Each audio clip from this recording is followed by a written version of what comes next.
Sa ibang mga balita, inilabas na ng Pamahalaang Panlalawigan ng Pangasinan ang inihandang mga aktibidad alinsunod sa pagdiriwang ng Agew na Pangasinan at Pistay Dayat 2025. Nitong ika-4 ng Abril, formal nang inumpisahan ang Agew na Pangasinan sa pagdiriwang ng ika-445th founding anniversary ng lalawigan.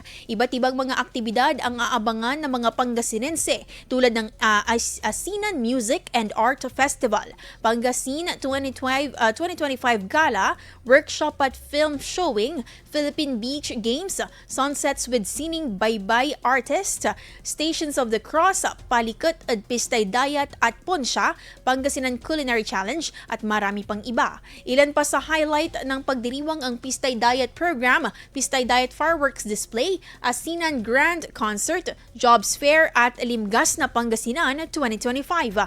Samantala patuloy na itinataguyod ang mayamang kultura at tradisyon ng lalawigan maging ang ipinagmamalaking pangunahing produkto tulad ng asin upang mas mapayabong pa ang pagkilala sa Pangasinan hindi lamang sa Pilipinas maging sa ibang bansa. IFM News. IFM News. IFM.